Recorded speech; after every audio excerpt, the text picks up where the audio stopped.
Olá, está no ar o programa Em Minas, um programa exibido pela TV Alterosa em parceria com o Portal Uai e o jornal Estado de Minas. Sejam muito bem-vindos. E o nosso convidado, o nosso entrevistado de hoje é o presidente do TRE, o doutor desembargador Júlio César Lorenz. Doutor, muito bem-vindo. Muito obrigado, boa noite a todos que estão nos assistindo. Vamos começar perguntando sobre o desafio de estar à frente do TRE de Minas Gerais. E aí, desembargador, conta pra gente. O desafio não é um desafio que se poderia dizer coisas pequenas que serão feitas, porque Minas Gerais é um estado muito grande e, dada a sua grandeza, os desafios também são grandes. Mas são desafios que com paciência, com critério, capacitação, são desafios que iremos vencer, superar aos poucos. Pois é, nós temos 853 municípios. O TRE, ele consegue atuar e consegue estar ali junto a eleitores e a população dos 853 municípios? Realmente, Minas Gerais, no país, é o estado de maior número de municípios, né, o segundo maior colégio eleitoral. E realmente, Carol, essa quantidade de municípios e o seu distanciamento, às vezes muitos ligados para a estrada de terra, realmente, às vezes, nos traz um certo fator de dificuldade, mas nada que impede, né, o trabalho da Justiça Eleitoral, né? Agora, como o Tribunal Regional Eleitoral está se preparando para as eleições do ano que vem? Carol, eu costumo dizer que a gente prepara a eleição a partir do encerramento da anterior, né? Fazemos um levantamento, um estudo, fazemos pesquisas, estudamos, sentamos, conversamos, procuramos aperfeiçoar, né, o que foi feito e a partir daquele momento já começamos a capacitação. Capacitação não somente da estrutura física onde está instalado o cartório, mas a capacitação de servidores, dos próprios magistrados, uma capacitação permanente, principalmente com campanhas contendo informativos, né, divulgações esclarecedores sobre o processo eleitoral. Pois é, então falando sobre informações esclarecedoras, eu aproveito para a gente falar aí sobre as notícias falsas, que inevitavelmente elas circulam, elas existem. Qual que é o papel do TRE para impedir, para evitar que essas notícias acabem atrapalhando uma eleição? Pois realmente essa é uma questão que não é exclusiva. O problema das fake news, a deepfake, não são problemas exclusivos da magistratura. Onde está o cidadão, às vezes tem ali consigo uma mentira. E a melhor forma de você desmascarar a mentira é você falar a verdade, você dar informação, comunicação com qualidade. Então, o tribunal enfrenta realmente essas dificuldades, que não são poucas, porque elas, infelizmente, elas desconstroem tudo de positivo. A inteligência artificial está aí e como uma ferramenta, uma tecnologia, ela existe para ser realmente utilizada e muito bem utilizada, porém nem sempre ela é apropriadamente utilizada.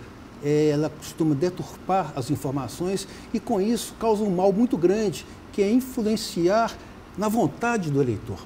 Muito bem lembrado, porque com a inteligência artificial, eu considero que o trabalho do TRE vai ser ainda mais desafiador, porque usar aí a voz de pessoas, né, a imagem de pessoas para dissipar notícias falsas, isso vai dar um trabalho enorme para o TRE, né? O TRE não tem como aferir cada conteúdo, o que se chama tecnicamente conteúdo sintético ou fake news, ele não tem como aferir se aquele conteúdo procede ou não procede, né? Ele irá tomar alguma providência se uma vez for acionado, né? Quer através da intervenção das autoridades policiais ou quer através dos processos judiciais. Mas, caso contrário, a informação está derramada, a informação foi lançada ao público, né? E, em decorrência, os impactos acontecem. Existem, não é mesmo? Então vamos falar sobre eleições. A gente teve aí no último pleito 2 cidades mineiras que vão passar por uma nova eleição, inclusive agora, recente. Por que isso acontece? Por que nós temos 2 cidades que vão ter que passar novamente, onde as pessoas vão às urnas novamente para escolher novos representantes? Carol, são os municípios de Guapé e São José da Varginha, né? Às vezes os candidatos são bons candidatos, são queridos, são amados pelos eleitores, mas às vezes eles carregam em si algumas pendências, né? Então, nos casos específicos, nós tivemos candidatos que tiveram condenações com trânsito em julgado, e um dos efeitos acessórios da condenação é a suspensão dos direitos políticos, né? Quem foi condenado com trânsito em julgado não pode concorrer às eleições. E alguns, inobstantes, se inscrevem, fazem o registro de sua candidatura e concorrem até mesmo subjúdice, né? E, apesar de subjúdice, são queridos, são eleitos, e quando chega ao TRE em grau de recurso, o tribunal mantém o indeferimento do registro de candidatura, e chegando ao TSE, esse entendimento sendo mantido, aquela pessoa não poderia concorrer. E em decorrência disso, né, o que vai acontecer é a necessidade de uma eleição suplementar. Que é o que vai acontecer nessas duas cidades. Brevemente vai acontecer. E já está tudo organizado? Tudo preparado e estamos só aguardando os dias. Agora, falando ainda sobre eleições, na última entrevista que fizemos, aqui no Em Minas mesmo, com o presidente do TRE, antes do senhor tomar posse, a biometria no nosso estado estava ali em 63%, pouquinho mais de 63%. E é uma grande preocupação, inclusive o senhor me disse, à frente do TRE, né, arrebanhar novamente ou ampliar a biometria. Vamos primeiro pela biometria. Como que está esse número hoje da biometria e qual é a importância dos eleitores serem biometrizados? Nas eleições, nós estávamos ali com aproximadamente, nas vésperas, 64%, algo nesse sentido, e com as migrações, né, de biometrias oriundas de outras instituições públicas, né, o que chamamos de BioEx, houve um acréscimo no número de biometrizados. Então, nós tínhamos, no final das eleições, 69%, próximo de 70%. Né? Hoje nós estamos praticamente quase com esse mesmo número, um pouco menos de 71%. Né? E a biometria, ela não é nada mais, nada menos do que uma identificação daquele eleitor, é a marca daquele eleitor. Né? E essa biometria, ela fortalece o processo de votação. Ela dá certeza que realmente quem está ali presente é você mesmo e que ninguém vai votar em seu lugar. Legitima e dá ainda mais confiabilidade àquele processo, né? Porque se a gente precisa usar a nossa digital para confirmar que a gente realmente votou, isso traz ainda mais credibilidade ao processo, né? Exatamente, traz segurança, legitima o processo de votação e, igual eu disse, passa para o eleitor aquela noção de que ele, o senhor José ali, é ele que vai colocar o dedo, é ele que vai votar e que ninguém vai votar em seu lugar, até mesmo por algum equívoco, algum voto cruzado, né, alguma outra situação que não possa corresponder à pessoa dele como o eleitor. Agora, vamos falar ainda sobre biometria. É muito curioso, né, porque existe ali uma troca de dados, vou chamar assim. Pessoas já relataram, Carol, mas eu não fiz a minha biometria, eu fui votar, minha biometria estava lá. Como é que isso acontece? Por que isso acontece? E isso é bom de uma certa forma, porque pensa, a pessoa não precisou ter o trabalho e o processo de biometria já foi concluído. Por que isso acontece? Conta pra gente. Isso é interessante, Carol, porque o poder público é um só, né, composto pelos três poderes, e os três poderes têm as suas respectivas instituições e têm os seus cadastramentos, têm as suas biometrias. Então, às vezes, o eleitor chega lá para votar e ele já está biometrizado e ele não entende por quê, porque ele não esteve lá no cartório eleitoral. Olha. Então, às vezes, isso gera a ele uma certa desconfiança. E tudo que não precisamos é de eleitor desconfiado. Então, daí a necessidade da informação de qualidade, porque você não esteve no cartório, mas o cartório trouxe para si a digital que você deixou em uma outra instituição pública. Então, ela veio migrada para a Justiça Eleitoral. Então, não há necessidade dele fazer, porque nós já a teremos. E no próximo pleito, novas migrações irão vir. E geralmente isso em institutos de identificação, né? Institutos de identificação, Detran, exatamente. Agora, para a gente encerrar aqui o programa, uma última pergunta, que é sobre os eleitores que tiveram os títulos suspensos. Essa é uma grande preocupação do TRE no momento, estou certa? Tá certo, Carol. Eu disse no início a questão de desafios. Desafios existem, né? E quem afirmar que não existe está meio descontextualizado, né? E esse é um dos grandes desafios. Não é somente a biometria, porque é um grande desafio, Carol, precisamos biometrizar aproximadamente 4.700.000 eleitores, quase 30% do nosso eleitorado. Mas nós precisamos resgatar. Resgatar quem? Os 491.000 eleitores. Vários ali estão olhando para mim, me escutando, e que não fizeram a justificação. Por isso, daí a importância de comparecerem ao cartório para biometrizar quem ainda não fez, ou, através da própria internet, regularizar sua situação, né? Emitir uma guia, efetuar o pagamento de uma taxa no valor de R$ 3,51 por cada pleito, né? E para que possa retornar ao cadastro. Porque, caso contrário, Carol, os 491.000 eleitores não irão votar em 2026. E não adianta, no dia, chegar na fila de votação, né, na recepção dos mesários e questionar por que meu nome não está no caderno. Por quê? Porque você não regularizou. Você mesmo que está nos ouvindo, nos assistindo, nos acompanhando, né?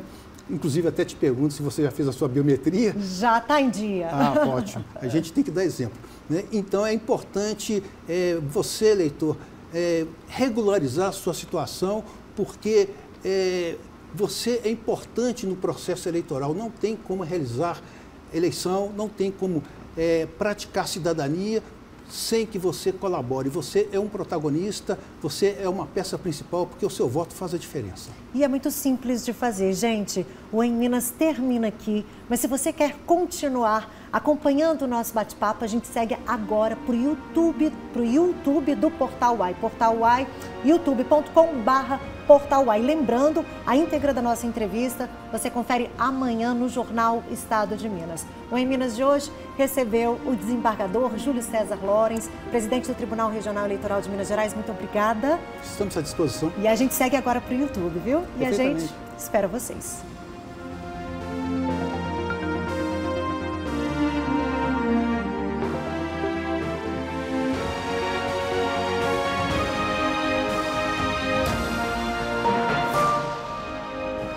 Olá, você que nos acompanha aqui no YouTube do Portal UAI. Em Minas de hoje recebe o desembargador Júlio César Lorenz, presidente do Tribunal Regional Eleitoral de Minas Gerais. A gente continua o nosso bate-papo, encerramos o bloco anterior falando sobre a necessidade, a importância, a responsabilidade de cada eleitor de regularizar a situação e também de fazer a biometria. Você me perguntou, sua biometria está em dia? Tá, sim, mas por sorte, porque na verdade eu tinha feito a renovação da carteira de habilitação, então há 2 pleitos atrás, cheguei para votar sem ter feito a biometria, ela já estava disponível, que foi uma surpresa e foi ótimo, porque me poupou o trabalho de ter que ir a um cartório eleitoral para fazer a biometria. Então, sim, ela está em dia.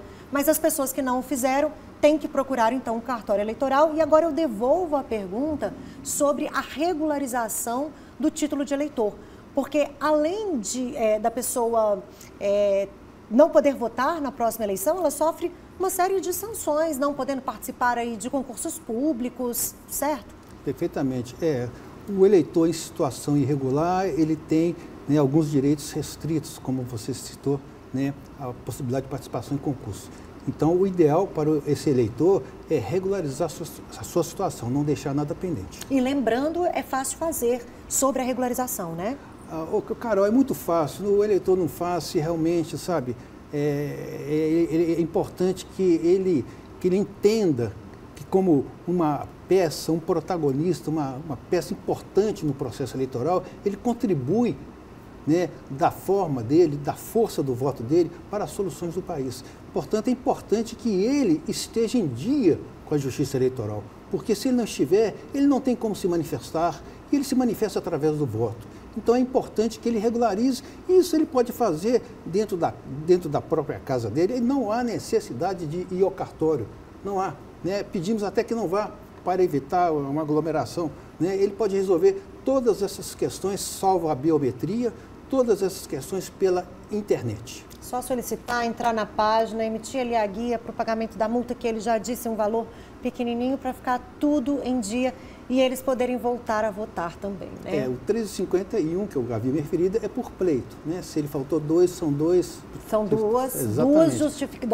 duas necessidades de regularização, é isso? Se ele faltou nos 2 últimos pleitos, né, então ele teria que multiplicar 3,51 por 2, se esse é o valor da taxa, da multa que teria que pagar, para regularizar a sua pendência. Para quê? Para que ele possa retornar ao mundo do cartório eleitoral e para que ele possa ter o nome dele inscrito no Cadastro Geral de Eleitores. Porque ano que vem, dia 6 de maio, guarda essa data, 6 de maio, né? 6 de maio fechará o cadastro. Quem está vai votar, quem não entrou vai ficar de fora. Eita! Vamos avançar um pouquinho. Agora eu quero falar sobre o senhor, sobre a sua carreira. Então, aí, predominantemente na área criminal, não é isso? Como desembargador? Exatamente, né? Exatamente. Eu sou magistrado concursado, estou na magistratura há 36 anos, farei 36 anos agora, dia 4 de outubro, e passei muitos anos pelo interior e como desembargador estou desde o ano de 2010 e desde 2010 eu atuo como presidente da 6ª Câmara Criminal e 6 anos como presidente da 5ª Câmara Criminal. E o que representa para o senhor estar à frente do TRE hoje com essa trajetória de desembargador, né, desde que na sua carreira de magistratura na área criminal? O que a gente verifica é que os ilícitos estão sempre ocorrendo, só porém em esferas diferentes. Seja de um lado... Você tem os ilícitos na legislação penal do próprio Código ou em legislação esparsas, ou então você tem os ilícitos eleitorais, mas todos são ilícitos e têm as suas penas, as suas multas e têm as suas consequências. O senhor passou por comarcas do interior também, né? Quais cidades? Passei, eu comecei a carreira em 89 na comarca de Ferros e depois eu tive a alegria de ir para o Vale do Jequitinhonha, onde realmente eu aprendi muito sobre as coisas da vida. Estive na comarca de Araçuaí, estive onde realizei eleições, né? Aliás, não tem como magistrado não fazer eleições, né?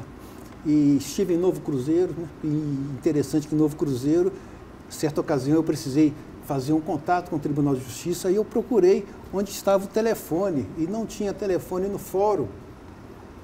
O telefone era na prefeitura, então é aquela carência, né, de 36 anos atrás que hoje foi totalmente suprida, né? Hoje a gente tem a internet, hoje a gente tem toda uma conexão, o mundo está todo conectado e olha que curiosidade. E recentemente em um encontro em Governador Valadares, reunião de juízes, né? Da Justiça Eleitoral mesmo, alguns colegas reclamando, né? E eu até falei assim, olha, vocês vão me desculpar, mas eu tive por aqui há 36 anos atrás e eu não tinha nem como fazer contato com a Justiça Eleitoral. E olha que maravilha, a Justiça Eleitoral veio até vocês. Então, realmente, falta um pouquinho, né, olhar um pouquinho para o passado e verificar que naquela época até papel faltava. Então, que houve já um grande progresso, né? Nós estamos em outra situação, em outra época. Falando sobre isso, não posso deixar de comentar que há aqueles, dentre população ou até mesmo políticos, que defendam um voto misto, que além da urna eletrônica haja também uma cédula de papel, um voto de papel. O que o senhor me diz sobre isso? Bem, para qualquer espécie de entendimento, você sempre terá pessoas que irão sustentar os seus argumentos. Mas nós temos a urna eletrônica e temos as cédulas, mas nós fazemos com as urnas eletrônicas.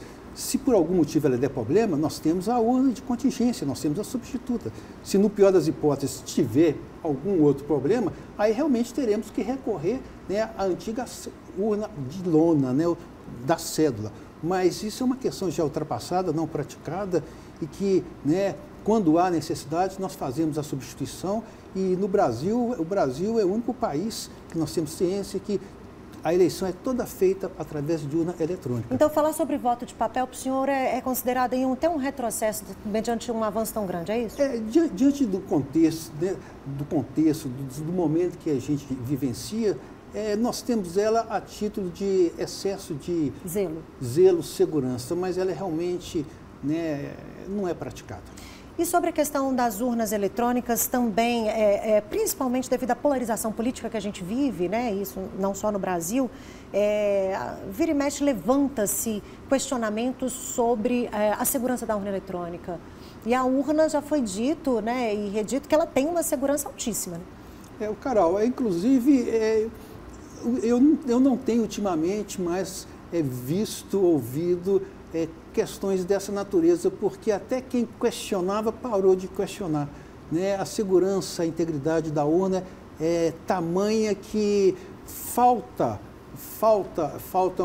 às pessoas, né, até mesmo ideologicamente contrárias, argumentos para sustentar o contrário. Né? Então a urna é um sucesso, é o que nós temos de melhor, né? E internacionalmente muito bem reconhecida e respeitada. É referência, né? A eleição no Brasil, não é? É referência, é um processo eleitoral que se inicia, né, cedo e no final do dia está encerrado e às 8 horas praticamente nós já temos praticamente todos os resultados, principalmente os partidos, porque têm acesso aos boletins de urna logo após o fechamento. Né? Então realmente é uma coisa muito boa, é uma coisa muito positiva que o Brasil, né, é exemplo nesse sentido.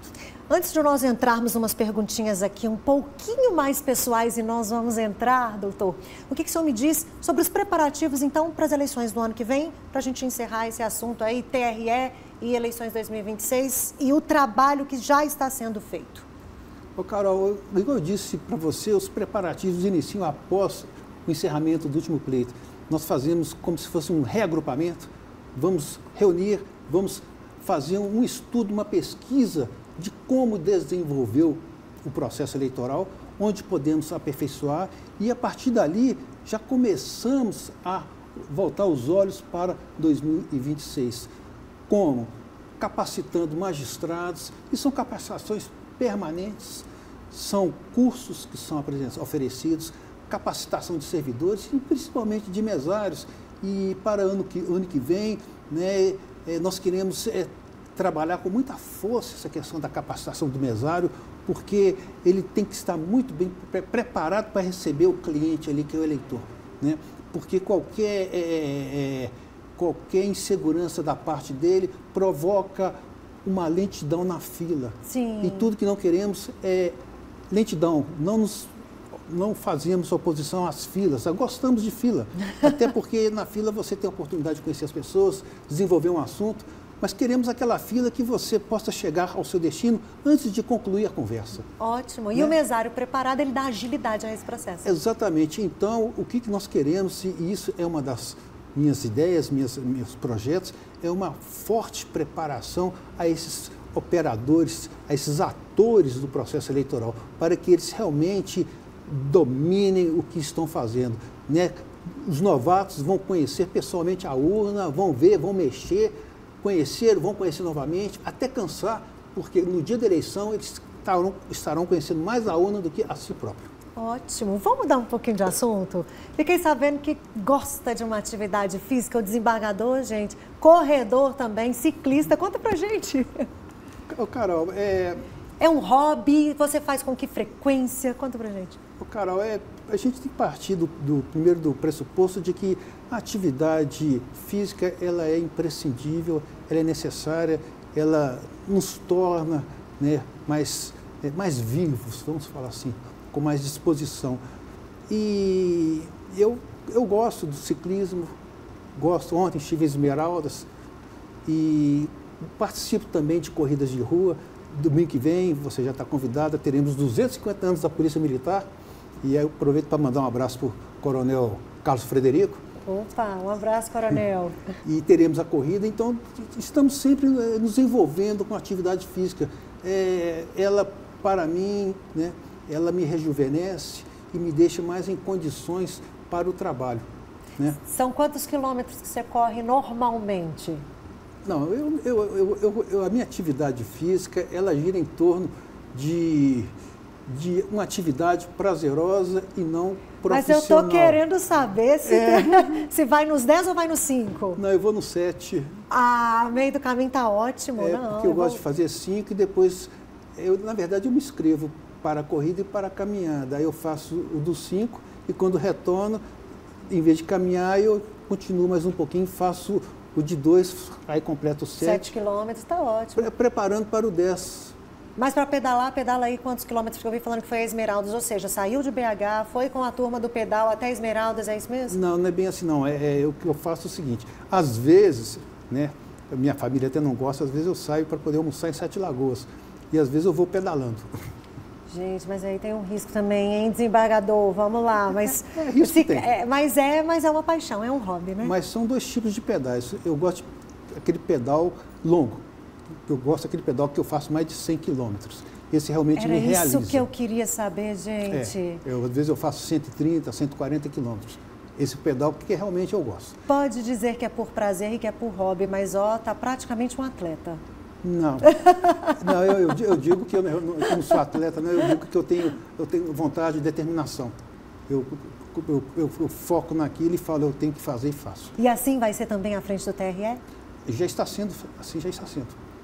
Já estamos no meu primeiro dia como presidente do TRE, eu já fiz uma reunião com todos os secretários e falei, olha, inclusive no meu discurso eu falei menos reunião e mais atitudes. Então essa reunião está marcada para começar às 8, vai terminar às 10h30 e o que eu quero aqui é que cada um me apresente 3 propostas para implementar a biometria. E todos os secretários trouxeram e nós já implementamos e já mudamos muita coisa em pouquíssimos dias e estamos realmente, posso afirmar com toda a segurança, estamos recuperando um bom tempo. Muito obrigada por ter aceitado o nosso convite, muito obrigada por mostrar para a gente o que vai ser, né, durante esse período aí, você à frente da presidência do TRE. Eu tenho certeza que os eleitores, o telespectador da TV Alterosa conhecer um pouquinho mais sobre você, conhecer um pouquinho mais sobre o trabalho, sobre o seu trabalho. Muito obrigada pelo convite, uma ótima noite. A TV Alterosa está de portas abertas para o senhor. Muito obrigado. Nós aqui agradecemos e estamos aqui à disposição. E só para dizer que passamos também por várias outras comarcas e principalmente para fazer um fechamento. O sucesso do processo eleitoral, ele não depende do presidente, não. Depende de todo mundo, principalmente do eleitor. Então, daí essa nossa solicitação para que, né, faça a sua parte, é uma parte muito pequena, né, compareça ao cartório, faça a biometria, fique em dia com a Justiça Eleitoral, né, ou, se não é o caso de biometria, regularize, porque o número de eleitores que tiveram os títulos cancelados, o número é muito grande e isso, Carol, é extremamente preocupante. Imagina você em uma festa, né, de 100 convidados, você perder 30% de convidados, sabe?